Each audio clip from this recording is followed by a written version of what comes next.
Hey there, my name is Phila Beck and the Rabbi from another planet. Please like, share, and subscribe, and ring that little bell so you're notified when new videos drop. And for my sins, I watched Doctor Who last night. Before I really get into this review, which is probably going to be long, because as you know, if you've been coming to my channel, that I am not. I have real problems with the Chris Chibnall era, the Jodie Whittaker era. I think more the Chris Chibnall than Jodie Whittaker, but we're going to get into. There's plenty of planes to go away. If you're somebody who really loves this era, we know there is a, I wouldn't say even that sharp a divide in fandom now. I think the last night's episode, I was watching the reaction on social media, on Twitter, on Facebook, while I was on a live stream last night with the TARDIS zone, and it wasn't good. You had, I would say, about 15 to 20% of people loving it, yay, and much more people being not liking it at all. Rotten Tomato score is. Oh yeah, before I get into all that, I think if you are somebody who really likes this incarnation of Doctor Who, I genuinely have no animosity to you. We're both Doctor Who fans, like we both like sad geeky things. Yeah, so I have no animosity towards you. We've been disagreeing in fandom for years. I think we should enjoy continuing disagree. We had on the live stream was like last time. We had a fan of Jodie on in the chat, and it was glorious because it was great to have a conversation. Because it's just a different universe that I live in. So if you are a fan, please comment on the video, subscribe to my channel. Because it's always good to get an idea of what people from outside your bubble were thinking. And yeah, it's just that is a cynical ploy to get you to subscribe as well, because I like people to subscribe my channel.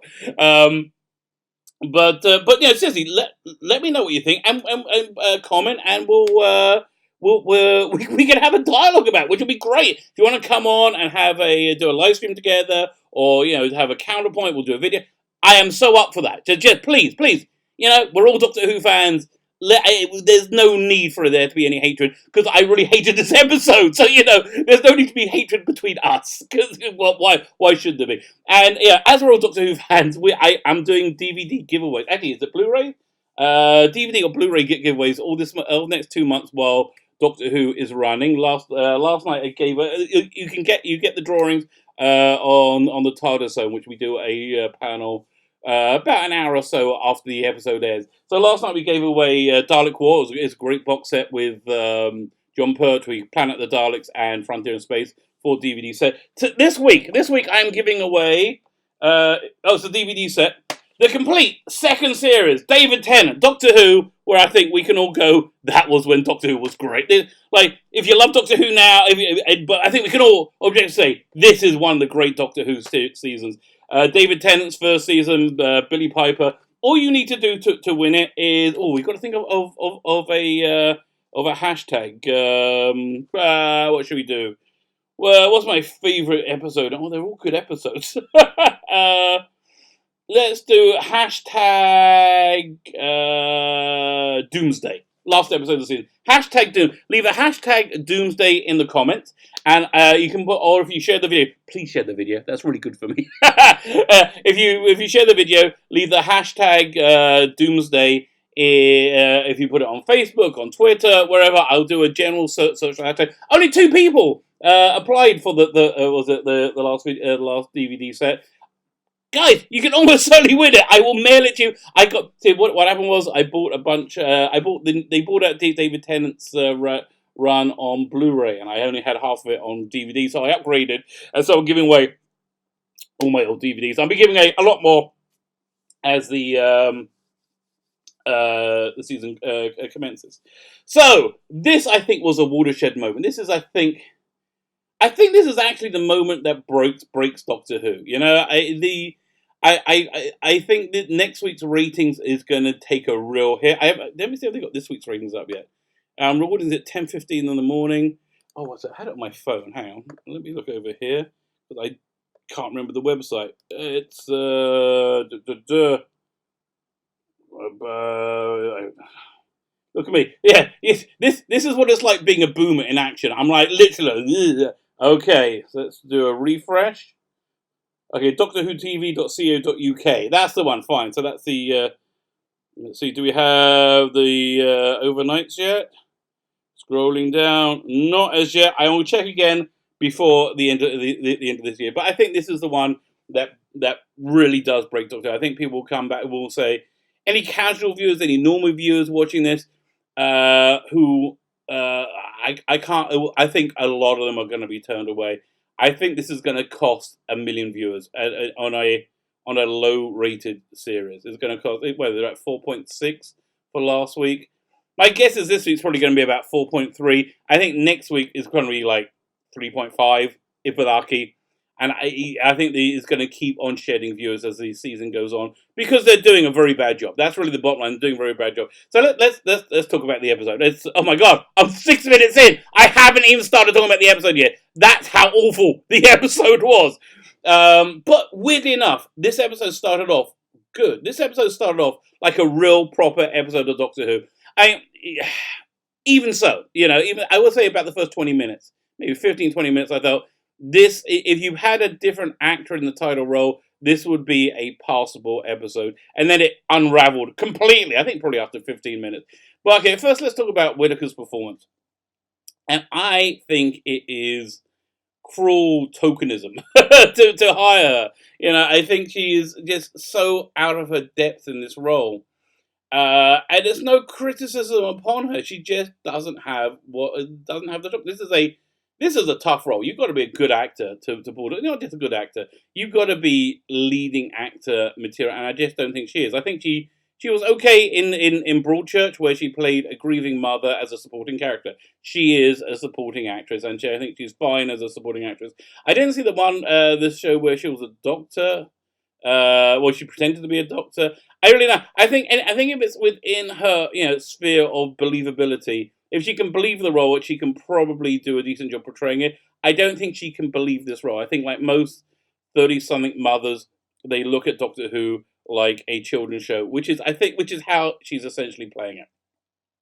So yeah, whenever she comes on screen, it's always wrong. But still, for the first 15, 20 minutes, this seemed like a interesting episode. You have the Doctor and the companions. I can't say fam. Oh God, you don't want to see me vomit in my own mouth, do you? The Doctor and her companions get zapped away to a alien holiday place, which was very Doctor Who-y, and then it went into a bit of a base under siege story. But beforehand, as well as Whittaker's performance being weak, they also write her very, very weakly. So, she's the defining characteristic of the 13th Doctor is incompetence, and it really is. I keep going back to that very first moment in Twice Upon a Time when she blew up the TARDIS and got sucked out. We all thought that was a delightful piece of post-regenerative trauma. Playing with the fan, leaving us a good cliffhanger.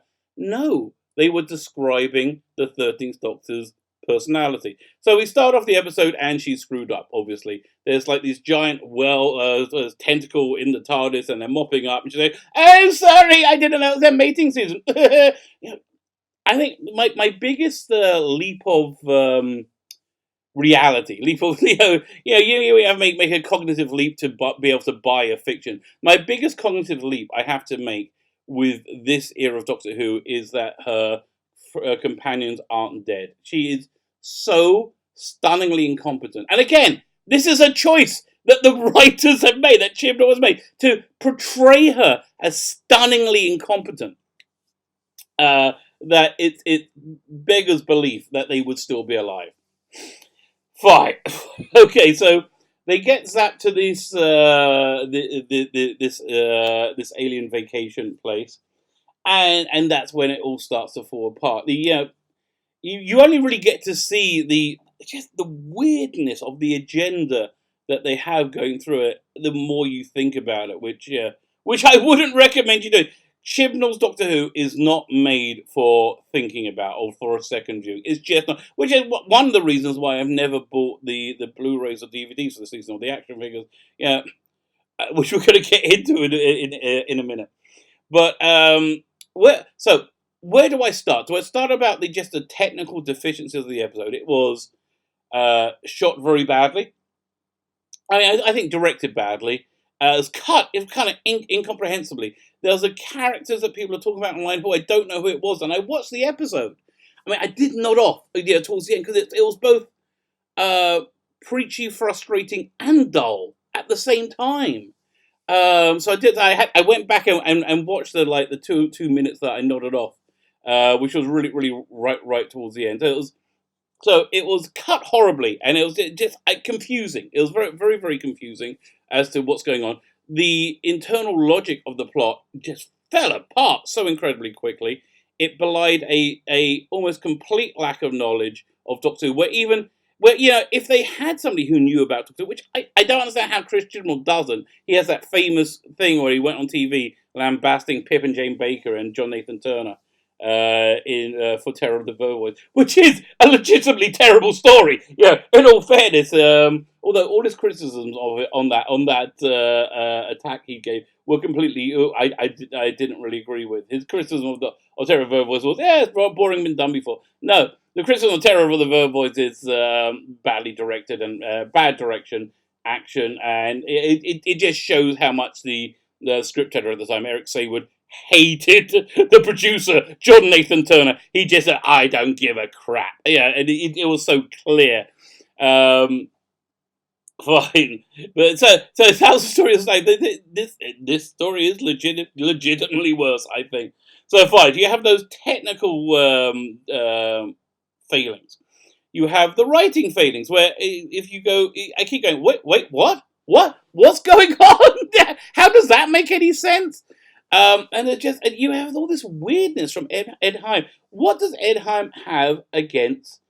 I thought it was against fathers, but apparently it's against parenting and family in general, which is a very blue checkmark Twitter Taliban talking point. They really don't like families. They don't like it at all. They think it's an evil expression of the patriarchy or some such nonsense. So in this episode we have Dan Buckley inexplicably wearing a big green wig with his kid, and I don't understand what the deal was with the kid. Is the kid the Dan Buckley was an idiot through it, which I think you can. If you have a male character, you can assume they're going to be portrayed as either an evil or an idiot, because it's just that's the 2019-2020 sexism that is so commonplace today, but his son was a genius. So I think what they was trying to say, with all the subtlety of a baseball bat being slammed into your face, was that the children shall lead. The children are the one that we should listen to, which fits into the main theme of this episode, which was climate change. It was a very preachy episode about climate change. Doubling and tripling, quadrupling down on all the worst excesses of last season, which made it so incredibly unpopular.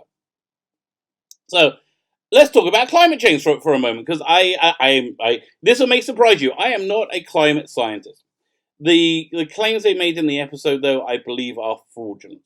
Okay, let me tell you why I'm not really on board with the Extinction Rebellion. For many reasons, actually. Firstly, all the people who are who find climate change an incredibly pressing issue are wrong about everything freaking else. Like, I haven't heard them be right about things. I believe gender to generally be speaking, for the most of the human race, or the entirety of human history, not to be fluid. Yeah, that's my personal belief. If you are a trans person, again, nothing against you. I'm a rabbi, which means I'm Jewish, which means I don't believe in the divinity of Jesus Christ. That doesn't mean I don't like Christians. I can't talk to Christians. We just have a difference of opinion. That's really all it is. And I don't want my difference of opinion, and my difference of opinion shouldn't offend Christians, just as it shouldn't offend trans people. It's fine. It's fine. We can all think and believe different things and still be friends. That's really kind of a simple thing. But yeah, so I don't. So the people who are very very forceful about climate change are, on any other subject, qualitatively wrong. They're normally like, They were very much like Orange Man bad. Anything that Trump does is bad. And yeah, if you hate Trump, you love Trump, whatever. I don't care, whatever you want. Just the metrics of the last few years of the Trump's presidency have been extremely good. That's just an objective fact. You know what? The people claim, oh, that's because Obama set it up. If that's the case, that's the case. I'm just saying, objectively, the metrics have been incredibly strong, and the people who are very big on climate change will not acknowledge that simple reality. The other thing they won't do, the other thing they do is disingenuously present facts. They say, like, every scientist in the world tells us we're all going to die. It's not like that at all. You know, that thing about 96% of scientists agree about climate change is a thoroughly debunked figure. It was from a survey where they ask a much more generalized question. Yeah, it's the way that you use polling data to present the result you want. When somebody, the reason why polling data is really so useless now. We saw this in with the Brexit election and then the 2016 election. Is because polling data is often used to create the result that they want rather than to reflect the reality. And they do that by wording the question in a particular way or having the right sampling of people. The other reason I don't really believe the Extinction Rebellion people is because they are incapable of being open to scrutiny. You know, whenever I see any of them being interviewed by somebody who has prepared in any way, shape, or form, they're always torn to shreds. Add to that we've had these dire predictions of global climate disasters, which have not come to pass. They've been happening for the last 40 years, and that is not to say that the way we approach our userism of planet Earth is perfect. It's not today. We have many systems that are deeply flawed, which are damaging to our planet. Undeniably, unquestionably, the effects of the effects of the effects of climate change are very unlikely to be the alarmist claims that the Extinction Rebellion people are claiming. And I think my real problem with Extinction Rebellion can be summed up in was it in 2 words? Greta Thunberg. That's really it. She is a mentally disabled, I believe, 16-year-old. She has a condition. She has autism. Is it autism? Well, she also has a condition where she goes mute occasionally. Normally, when asked questions that she can't answer, like, why do you have such a massive carbon footprint? Things like, and yeah, I feel that she's being disingenuously used to say talking points to that again, the blue checkmark Twitter Taliban like to be said, and she's saying it in a package that is that if you criticize it, they can attack you instantly for being a heartless. And I just think she's being used, disingenuously used, and I think she will be like 30 years from now, 15 years from now, she will be feeling the effects of this abuse. I really feel that she's being abused to make a political point. But Jodie Whittaker loves her. She said in an interview, she is fantastic. And again, I think this goes into why they had this kid be a genius with his father being moron. Say, look, the children shall lead, which is, I think, the message of Greta Thunberg. And look, I'm sorry, I am not going to get behind completely reshaping the lives of the entire Western world simply for the benefit of of China and India for their deep financial benefit based on the say so of somebody with little to no life experience with an extreme agenda. I'm just not going to do it. I don't do it. I'm just not going to do it. That's really the bottom line. And I think the preachiness of this episode is really the. I think that's the underlying core of my utter disgust with it. But on top of that, it made little to no sense.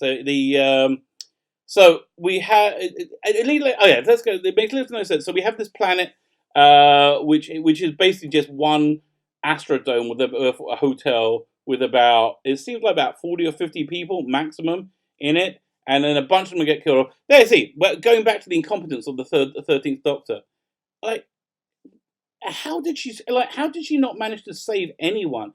And you know how she managed, because she has no authority. Like when she comes in a room, people are like, "Who are you?" Do you remember in the second episode of 11th season we had was it Art Malik? I think was the villain. And when the Doctor walked into the room, she was like, "Who are you? You're an irrelevance. Why are you even here?" And that's how I think most people would approach this Doctor, who was just like, "Who are you? Why am I even why are you even in this room?" If I was Lenny Henry, and what's his name? Daniel Barton was his character's name, and I had that confrontation with the 13th Doctor in the first or second episode. I think the first episode, Spyfall Part 1, and if I wasn't a villain, I would have her arrested and sent away from my property. If I was a villain, I'll kill her. I wouldn't run away, get in a car, then try and shoot at her while she's badly in a bike chase. But that was a good episode compared to this one.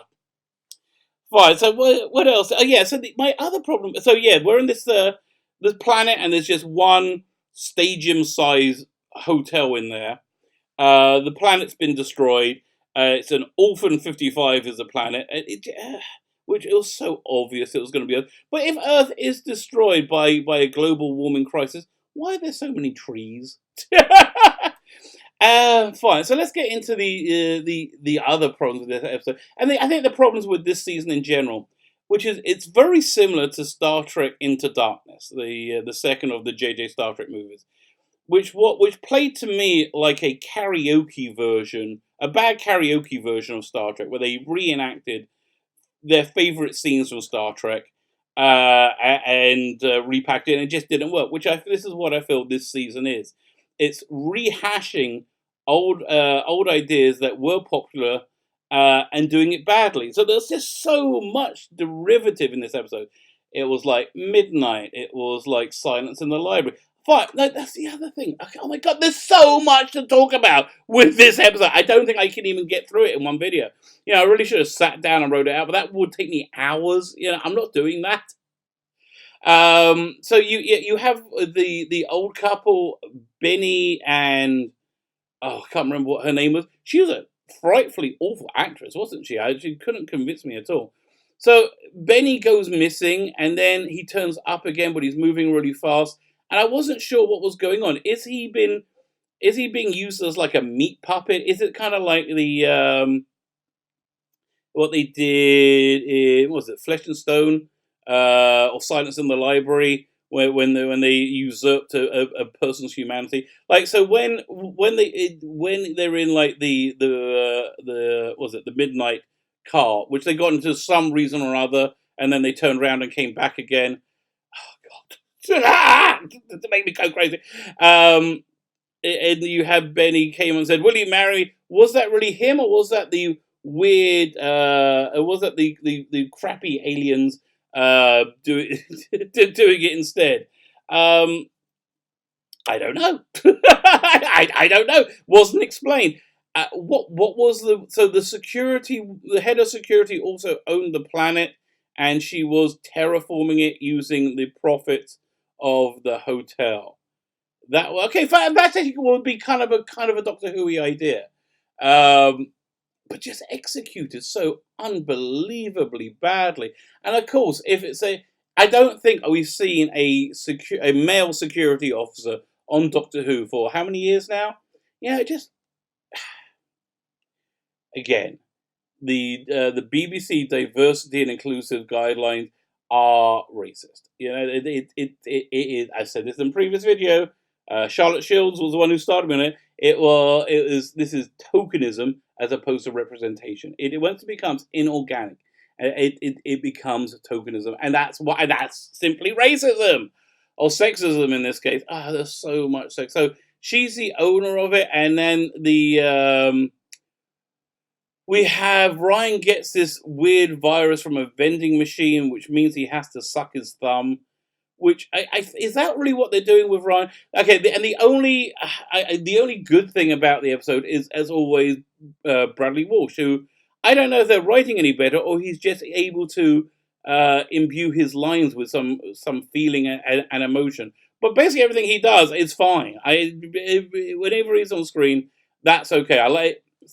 All right, so we have the Doctor. My mind just keeps churning up stupid things. The Doctor can't fix the trans mat, so she sends Dan Buckley in a green wig to do it. So why can't the Doctor fix it? Earlier in the episode, she said she can basically do anything. With a tin of Spam and a something or other, she can make a duplicate of a person. And she can't fix the trans mat. She couldn't save any of the many people who were killed. And then you have all these people valiantly sacrificing themselves for apparently no reason. I just don't know where to go with this. But I honestly feel this is a watershed moment of awful for Doctor Who in general. This is the one I think is going to really put the death blow in, because if next week comes out where they make a massive drop of and they have an overnight of 3.5, that trend will probably continue throughout the season because they're not getting any better. This is going downhill. That trend will probably continue. I imagine they will be, by the time they reach the end of the season, it'll be getting in the mid twos as the overnight ratings. Which I think at that point, at least we can say to the crazed people who will attack us as being sexist and racist for bringing up these very reasonable points of view, who always say, "Oh, she had the highest ratings ever." Yeah, at least at that point we can put that nonsense to bed. There's probably more awful things to discuss about it, but I'm 27 minutes in. Really, there's probably a lot more. I can probably make another few videos, but I'm not going to. Why am I subjecting myself to this? I will continue to watch Doctor Who just to make videos. I can't not watch Doctor Who. It was funny, again, on the TARDIS Zone, we were talking about how it could be worse. Well, the first way it could be worse, in 2 weeks, Picard's going to be playing as well, which is probably going to be equally bad. And I am pretty sure that they've already filmed Whittaker's regeneration episode, which was I think that's the picture of the Daleks we saw on Sheffield Bridge. I'm pretty sure she's done. She's done with the role. But how can it get? I think Chibnall's still around. So my guess is, I think the only way they can go is hire a trans woman to be the next Doctor, regardless of their acting ability. And that's pretty much what we're going to see. That's how it could get worse. I will be here with you to document how our beloved Doctor Who has been so horribly abused. Let's have a look at the ratings. It's 10:40. Have they come out yet? One more time. Let's have a look. Okay, Boomer. Scrolling down. Not out as yet. But again, it's not this week's episode I really want to see. It's next week's episode's rating. I think they're going to be shocking. But you know what? If I'm wrong, I'm wrong. If I'm wrong, I'll say I'm wrong. If suddenly it starts getting 8-9 million viewers, okay, Doctor Who. At that point, I think I can stop watching Doctor Who because it's just not for me. It's clearly popular. It's never going to change. It's never going to change back. I think at that, if it was popular, I think I could walk away from Doctor Who. But as it's failing so noticeably, I think I'm in it to watch its slow decline. But yeah, the only other thought I had that could maybe save it is, do you think HBO has some kind of stipulation in their contract that if Doctor Who falls below a level of audience appreciation, audience, but falls below a level of audience appreciation. God, I'm saying the same thing. Yeah. Do you think they have a get out clause? Because let's say I was HBO and I bought Doctor Who, for how many billions of dollars for a few years, and then I watch it slowly being destroyed. I'm like, well, that's not what I paid for. I paid for this successful show. You're giving me failure of a show. That could I would want that in the contract, but who knows? This is just my speculation. I know nothing about it, and I think Chibnall's probably a pretty good political operative behind the scenes because he's still there. Those rumors we had a few months ago of him being pushed out. Not pushed out of it. Yeah, of him walking out. And now he's back with an Avengers. I think he probably won that dispute, and that's what. And so when he said, "Oh, I don't know where these rumors," because there's this smugness that always comes out from him. I don't know where these rumors come from at all. I think that was him saying to the fandom menace. I really do, because he also said this week he doesn't listen to criticism, or it's not a democracy. I think he does. I think we've really got under his skin. I think the course change for this season. Again, it's like it's playing like the greatest hits, where they put all the things that that had worked before in Doctor Who just in a badly put together mishmash. I think that's where that came from. I have no idea. My name is Philo Beck, the Rabbi from Another Planet. Please like, share, subscribe. If you can subscribe, that would really make my life fantastic. I'm willing and eager to give away this fantastic DVD box set. Doctor Who Season 2. And there's so many great extras. I remember when they were doing this. This was the time when Russell D. Davies and Phil Collinson, each week they would put up a podcast. Remember podcast? A podcast of a director's commentary that you could watch with the show. Do you remember how fantastic that used to be? One day, if I can misquote the first Doctor, this is my hope for Doctor Who. One day it'll come back. That's what he said to Susan as he left her by the Thames after the Dalek invasion of us. One day it'll come back. Until then, go forth in all your beliefs and prove to me something like that I am correct in mine. that is my hope for Doctor Who. That's why I'm still there. My name is Philo Beck, the Rabbi from Another Planet. Please like, share, subscribe. Thank you for listening, and have a fantastic day.